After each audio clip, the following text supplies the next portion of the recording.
I was once a proud single father to my 16-year-old son Jake. We had a good relationship in our Chicago apartment, bonding over weekend movies and hiking trips. Then my sister Diane visited with her 17-year-old son Trevor from Boston. The weekend started great until Diane discovered $2,400 missing from her purse. My immediate suspicion fell on Jake, since he had been researching an expensive graphics card. Without proper investigation, I made a decision that would haunt me forever. Before we dive into this painful story, let me know where you are watching from. Hit that like button and subscribe to follow more real-life experiences like mine. Trust me, you will want to hear how this ends. Our life before the incident was pretty normal. As a 38-year-old project manager, I had been divorced from Jake's mother Elizabeth for 7 years. Our custody arrangement gave me primary care of Jake, with him visiting his mom during summers and some holidays. We lived in a comfortable 2-bedroom apartment in Chicago, and Jake's gaming corner in his room was his absolute pride and joy. He had worked summer jobs and saved birthday money to build his custom gaming PC worth about $3,000. Jake was passionate about gaming, but he also had an impressive collection of rare trading cards and limited edition action figures. Some of these items he had been collecting since he was 8 years old. There were several rare pieces that couldn't simply be repurchased, since they were limited runs from conventions or special events. He treated these collections with incredible care, storing the cards in protective sleeves and displaying the figures in a glass cabinet. Despite his gaming interests, Jake maintained solid grades, mostly A's and B's, and had never given me serious trouble. He helped with chores around the apartment, without too much complaint, and respected our house rules. We had our typical father-son disagreements, but nothing major. On weekends, we often watched action movies together, or occasionally went hiking in the forest preserves outside the city when the weather was nice. My sister Diane decided to visit us that fateful weekend in October. She and her son Trevor drove in from Boston for the long Columbus Day weekend. Diane and I had a somewhat strained relationship since our parents passed away 5 years ago, but we were working on rebuilding our connection. She had done well for herself as a real estate agent, while I had struggled a bit more financially after the divorce. Trevor was a year older than Jake at 17, but they had never been particularly close. During this visit, I noticed Trevor seemed envious of Jake's gaming setup, repeatedly commenting on how expensive everything must have been. Still, the first day of their visit went smoothly. We took them to see the Bean at Millennium Park, had deep dish pizza for dinner, and spent the evening catching up. On Saturday, we visited the Museum of Science and Industry, and everyone seemed to be enjoying themselves. That evening, we ordered takeout and watched a movie together in the living room. It was around midnight when everyone went to bed, with Trevor sleeping on the pull-out couch and Diane in our small guest room. Sunday morning, everything fell apart. I was making breakfast when I heard Diane frantically searching through her belongings in the guest room. When she emerged, her face was pale. She announced that $2,400 in cash was missing from her purse. She explained she had brought the money to complete a business transaction while in Chicago on Monday before heading back to Boston. We immediately began searching the apartment, looking under furniture and checking if the money had fallen out somewhere. After 30 minutes of searching with no results, Diane mentioned that she had noticed Jake eyeing an RTX graphics card online that cost around $2,000. The timing of her statement made my stomach sink. Then Trevor spoke up, claiming he had seen Jake near Diane's purse Saturday night while the rest of us were engrossed in the movie. He said he hadn't thought anything of it at the time. With suspicion mounting, I went to Jake's browser history and found multiple searches for that exact graphics card, along with price comparisons from different retailers. With what seemed like overwhelming evidence, I stormed into Jake's room where he was still sleeping. I woke him up and confronted him immediately about the missing money. His eyes widened with genuine shock, or at least what I interpreted as an act of innocence. He denied taking anything, becoming increasingly upset as I laid out the evidence against him. My anger escalated as I thought about how I had trusted him, how I had worked hard to provide for him, and how embarrassed I felt in front of my sister. In that moment of rage, I made a decision I would forever regret. I told him I was selling his gaming PC, his card collection, and his action figures as punishment, and to repay my sister. Jake's face crumpled. He begged me not to sell his belongings, especially his collections that had sentimental value beyond their monetary worth. But I was unmoved. I was convinced he was lying, and needed to learn a severe lesson about theft and trust.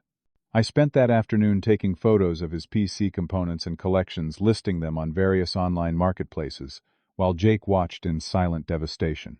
Within 48 hours, I had sold nearly everything of value from his room. His $3,000 PC went to a college student for $2,200. His rare card collection, which he had meticulously built for years, sold to a collector for $900. The action figures went to various buyers for about $600 in total. I gave the money to Diane plus some from my own savings to cover the full amount she had lost. On top of selling his possessions, I grounded Jake for a full month. I took his phone, banned him from seeing friends outside of school, and disconnected the internet in our apartment except during hours when I was supervising him for schoolwork. For the first few days, Jake was inconsolable. He alternated between begging me to believe him and tearful silence. He tried to explain that his searches for the graphics card were just wishful thinking, part of planning upgrades he would save for over the next year. But I refused to listen. After about a week, Jake stopped trying to convince me. He retreated into a shell, speaking only when necessary. The apartment that was once filled with his laughter and our conversations became eerily quiet.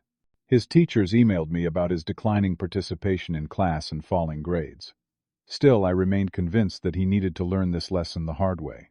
Almost 3 weeks after Diane and Trevor's visit, my phone rang during a workday afternoon. It was Diane, and her voice was shaking. She had discovered that Trevor had stolen the money. He had confessed after being caught stealing from his grandmother, revealing a pattern of theft to fund an online gambling addiction he had been hiding. Trevor admitted to taking the money from Diane's purse during the movie night, when everyone was distracted. He had specifically implicated Jake to deflect suspicion from himself, knowing about Jake's interest in the expensive computer parts. He had timed his visit to the bathroom to coincide with Jake getting snacks from the kitchen, creating the impression Jake had gone near Diane's purse. Diane apologized profusely and promised to send the money back immediately, offering additional compensation for Jake's sold possessions. I sat at my desk at work, unable to process what I was hearing. The realization of what I had done to my innocent son hit me like a physical blow. My hands trembled, and my stomach churned with shame and regret. I left work early that day, canceling the remainder of Jake's punishment. I called his school to explain the situation to his teachers, hoping they would understand the reason behind his academic struggles. I sat in our apartment waiting for Jake to come home from school, rehearsing my apology over and over. I ordered his favorite deep dish pizza and buffalo wings as a small peace offering, though I knew food could not make up for what I had done. When Jake walked through the door, I could see the surprise on his face at finding me home early with his favorite food. I sat him down and told him everything.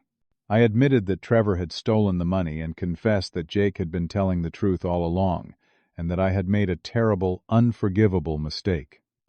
I promised to replace all his sold belongings with newer versions, and apologized repeatedly for not believing him.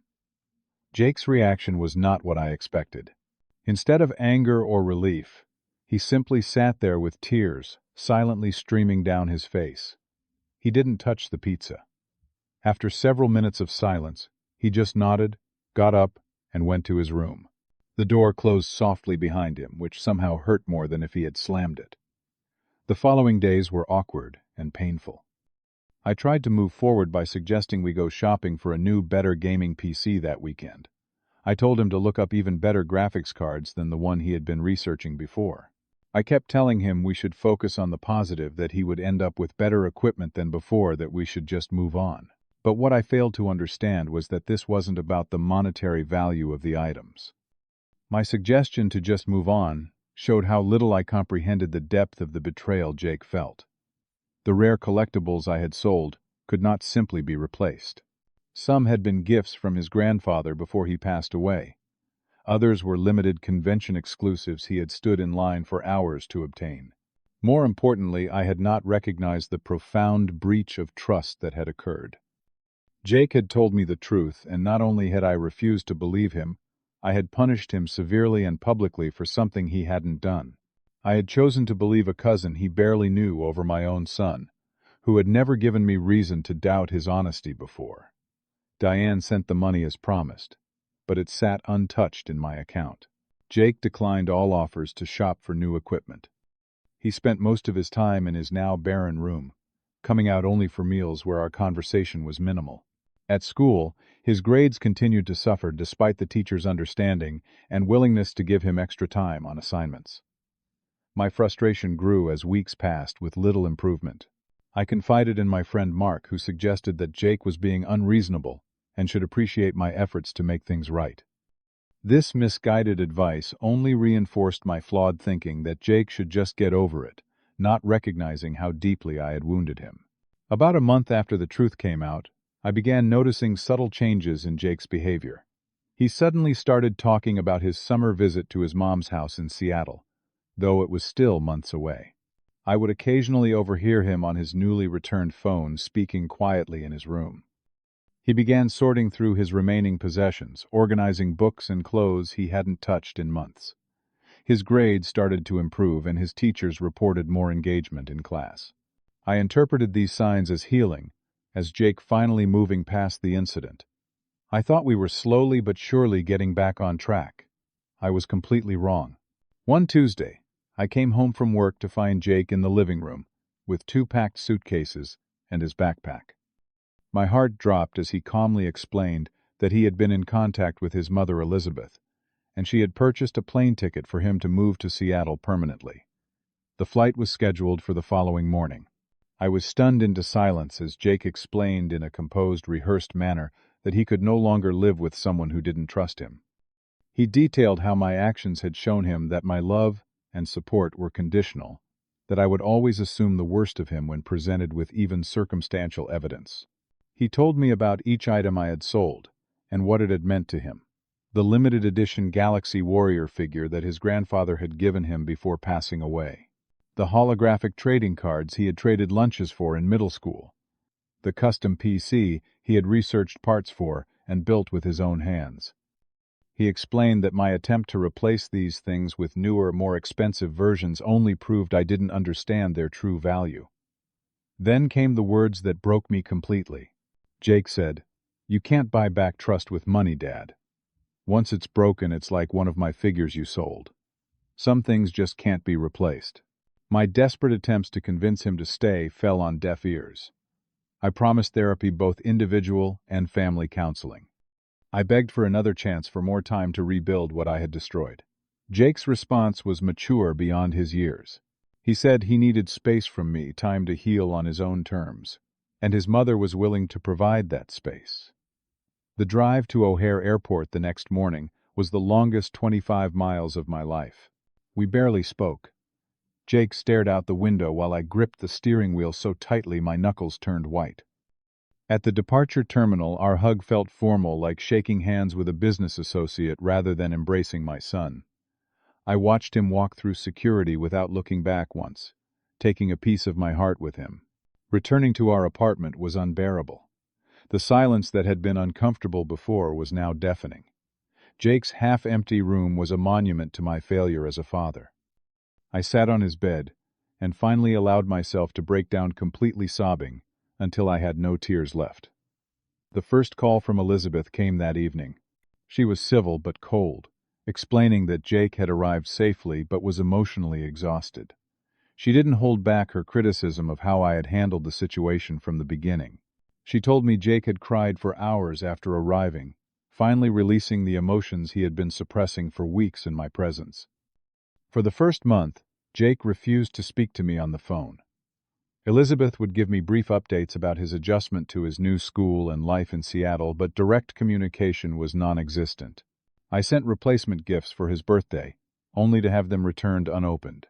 Each passing day made it clearer that the damage I had done might be permanent. As weeks turned into months with only minimal contact from Jake, I realized I needed help processing my grief and understanding my mistakes. I started seeing a therapist who specialized in family relationships. Through our sessions, I began to recognize how my own upbringing had shaped my parenting style. My father had been strict and quick to punish, never admitting when he was wrong.